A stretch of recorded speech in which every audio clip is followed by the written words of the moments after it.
A streak of violent weather lashing the Philippines, with 5 typhoons barreling down its disaster streak. For Filipinos, this may be starting to feel like routine. Takot na pinsala ang iniwan ng bagyong Pepito. The searing heat is partly blamed on the El Nino climate phenomenon that brings hotter and drier weather. Extreme heat in the Philippines taking a toll on the education sector. So, napupunta lang sa kalsada, sa ilog, sa dagat at kung saan-saan pa. An architectural beauty of nature, a delicate balance of life. Wonderful visuals of stunning, contrasting habitats, fertile forests, glistering oceans, proud mountains, harmonization for thousands of years. But now, this harmony is disturbed. Sad images of deforestation, pollution, and climatic disasters. Such has been the destruction of the balance created by the continuous and frenzied pursuit of progress by human beings on the planet. We have the power to restore the balance, to change the story of the Earth, to write a new chapter, a chapter of hope and sustainability. Every word, every little action, each choice matters. Let's use our voices and our influence to inspire change. Together, we can create a future where humanity and nature can thrive in harmony. We interviewed writers from various sectors to gather insights on the unique aspects of climate change writing and how it contrasts with other forms of writing. Through a series of questions, we explored their perspectives and approaches.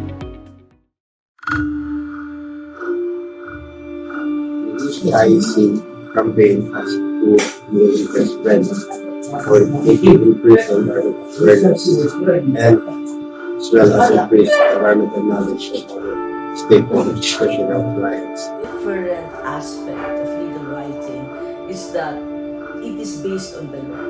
But when you are a journalist and you want to express your feelings, you can use beautiful words. You can just have your ideas without a basis of any law.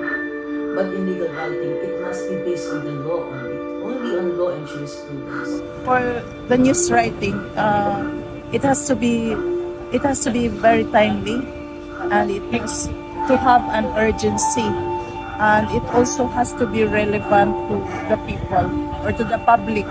In terms of journalistic output, the journalist should try his or her best to use simple language and avoid the trappings of highfalutin words that would be inherent in scientific discussions. News writing is basically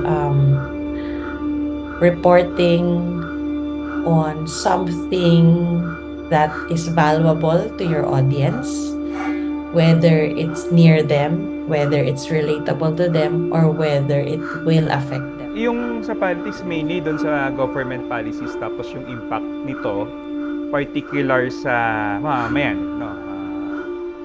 Or kaya kung hindi man usapin ng policies, ito yung mga actions of the government that also impact yung socio-economic na kalagayan ng mga komunidad. The differences, sabi ko, the news writing, it covers kasi a wide range of topics. Where sa pupunta tayo sa climate change writing, we specifically focus in climate change. Kasi sinabi natin climate change, meron din yung mga underlying na issues.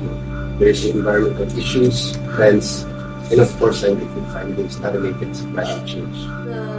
Very similar aspects that you should write well.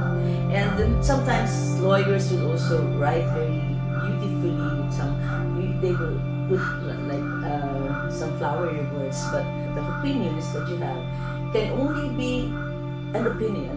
But if you are now deciding, it has to be honest again, and I would be based on law. Or this certain study saying that storms are getting stronger because of rising temperatures.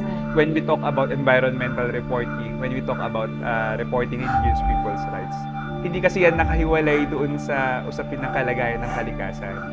And you would always touch some or most factors relating to climate change.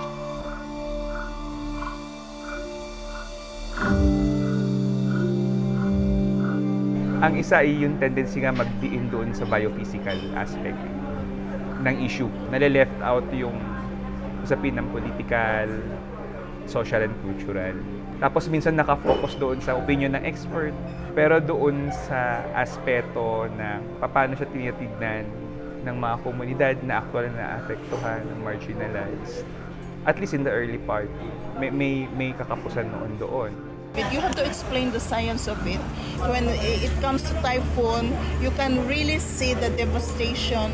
But then you have to relate it to climate change. You cannot just isolate it as a separate event. There is a need for reporters and for the media practitioners to connect that what is happening and the bigger picture of climate change. Any journalistic output would tend to focus on gossip, trivia, and rope because the assumption of many in the corporate media would be that it would be easier to get audiences to be entertained and you will be able to hook your audiences instead of a more in-depth look into the issues. And that would partly explain why disinformation would also become a major concern. They think it's boring. They think that people won't be interested in it. But the basic rule in journalism is you make the uninteresting interesting. Well, it's not sexy as we say in the newsroom.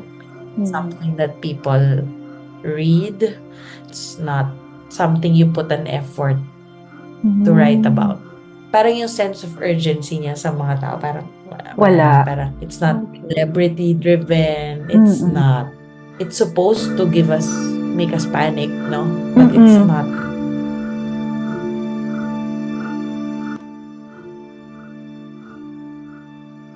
So, I describe it as challenging.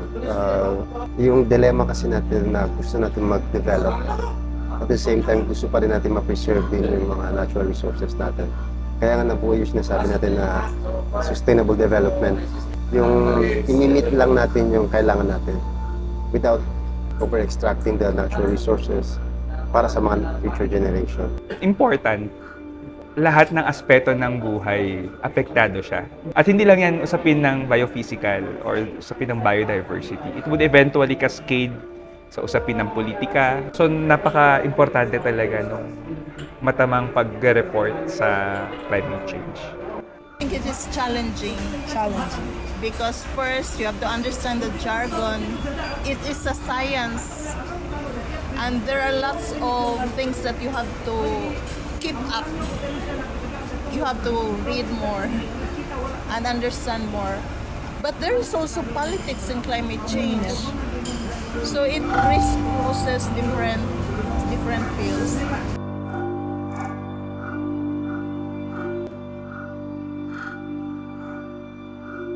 You are encouraged to be very accurate and very simple in words. If you use so many flowery words, then therefore there will be confusion already. You listen with the people. Looking at the very technical side, you forget yung social side of the issue. Sa pagtugon mo ng mga ganitong problema on balancing, napakahalaga talaga nung pakikinig sa mamamayan. It is our duty as reporters and editors to make it relevant. That means that you have to find a way to make it interesting. Do a lot of research on climate change. I mean, the literature is quite abundant of environmental destruction, of the effects of carbon emissions. Those things would have to be properly researched. They also have to reaffirm, the duty of the journalist in shaping public opinion. Contextual accuracy is very, very important. There has to be the message of urgency to save the planet. When it comes to climate change reportage, it should be more visual. Okay.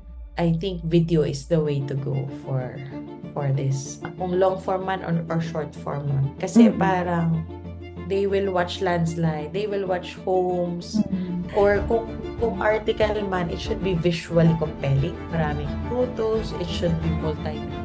Precise, but impactful. Factual, with advocacy.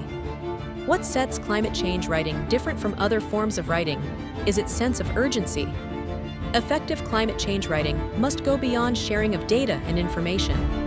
It should inspire hope, foster understanding, and ignite action. Writing for climate change topics may be a daunting task, but mobilizing people to act for our world and for our future is a task worth writing for. Time is ticking, and we need to act fast. Help us be part of creating positive change.